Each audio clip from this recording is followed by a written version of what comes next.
अस्सलामुअलैकुम। आप सब कैसे हैं? मैं उम्मीद करती हूँ कि आप सब जहाँ होंगे बिल्कुल खैरियत से होंगे। हम लोग अपनी औलाद से इतना प्यार करते हैं, उनको बहुत मोहब्बत देते हैं, लेकिन कभी कभी हमसे शायद कोई कमी रह जाती है या अल्लाह की तरफ से आजमाइश होती है कि हमारी औलाद उस तरह से नहीं होती जैसा उसका होना चाहिए। और कुछ बदनसीब औलाद तो ऐसी भी होती है कि वो ओल्ड एज के जो होम्स और इस तरह की जगह बनी होती हैं वहाँ पर अपने बूढ़े वालिदैन को छोड़कर आ जाते हैं। तो एक स्टोरी आपसे मैं शेयर करूँगी इसके बारे में, क्योंकि आजकल के हालात इस तरह के हैं कि हमें अपनी औलाद को अच्छी तरह से सिखाना चाहिए, ताकि जब हम बूढ़े हो जाएं और हमारी औलाद जवान हो जाए तो वो हमारा उस तरह ही ख्याल रखे कि जैसे एक औलाद को करना चाहिए, जो उसका फ़र्ज़ बनता है। एक बेटा था जो कि अपने बूढ़े वालिद को यतीम खाने में छोड़कर वापस जा रहा था। तो उसकी बीवी ने उसको फ़ोन किया और कहा कि अपने अबू से कहना कि कहीं छुट्टी वगैरह पे हमारे घर वापस ना आ जाएं, बल्कि वो छुट्टी भी उसी ओल्ड एज होम में ही गुजारें। तो बेटे ने कहा अच्छा ठीक है, मैं वापस जाता हूँ और जाकर अब्बू को ये बात बता देता हूँ। जब बेटा वापस गया तो उसने देखा कि जो उसके वालिद हैं वो यतीम खाने के जो सरबराह हैं उनसे बहुत ही घुल मिलकर बात कर रहे हैं, जैसे कि उनके बहुत ही ज़्यादा क्लोज़ फ्रेंड हों या इस तरह। तो जब वो उसके अबू अपने कमरे का बंदोबस्त देखने के लिए वहाँ से चले गए, तो उसने सोचा कि मैं क्यों ना ये जो सरबराह हैं यतीम खाने के, इनसे पूछूं कि ये अबू से इतने ज़्यादा किस तरह से घुल मिल के बात कर रहे थे। उसने जाकर उस आदमी से पूछा कि आप मेरे अबू को कैसे जानते हैं। उन्होंने मुस्कुरा कर जवाब दिया, गुज़िश्ता 30 साल से। वो इतना हैरान हुआ, उसने कहा आप इतना पुराना उनको किस तरह जानते हैं। उन्होंने कहा कि वो हमारे पास एक यतीम बच्चे को गोद लेने के लिए आए थे।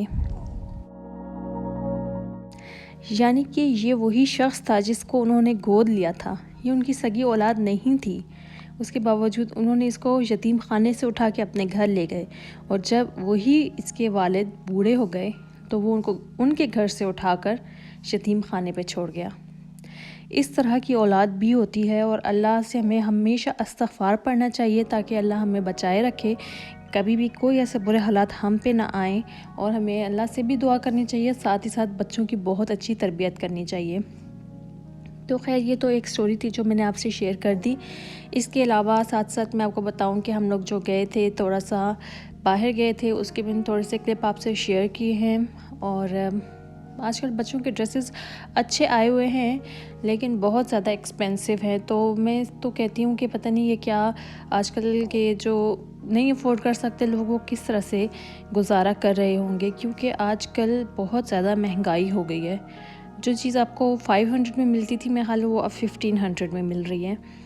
तो जो अफ़ोर्ड कर सकते हैं चलें, उनके लिए भी मैं कहती हूँ कि मुश्किल है आजकल। और जो अफ़ोर्ड ही नहीं कर सकते तो आप ख़ुद सोचें कि कितनी मुश्किल से माँ बाप ये ख़र्चे पूरे कर रहे होंगे।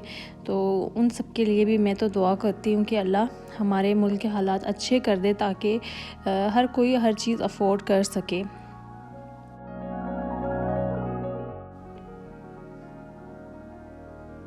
यहाँ पे देखिए ड्रेसेस हैं बच्चों के इतने महंगे हैं। मैं घर में सबसे कह रही थी कि बड़ों के सस्ते हैं और बच्चों के बहुत महंगे हैं। बच्चों की एक एक चीज़ इतनी महंगी है, और जो थोड़ा सा सस्ता लें और तो वो क्वालिटी भी सस्ती, और जो क्वालिटी वाइज सही है उसकी प्राइस बिल्कुल आसमान से बातें कर रही है।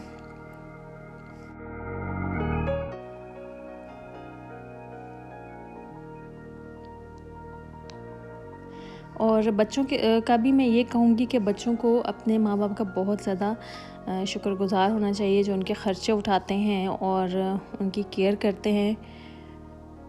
इंसान तो कोशिश करता है कि वो बच्चों के लिए अच्छी से अच्छी चीज़ ले, अपने से ज़्यादा अच्छी चीज़ हमेशा वालिदैन बच्चों के लिए लेते हैं। यहाँ पर छोटे छोटे बच्चे थे ज़्यादा, और फिर अनाया उनके साथ खेल रही थी और बहुत खुश हो रही थी। उसका दिल कर रहा था कि इन बच्चों को अपने साथ घर ले जाए, और वो शॉप से निकल नहीं रही थी। मैं इधर से उसको पकड़ती थी और वो घूम के दोबारा उसी बच्चे के पीछे चली जाती थी।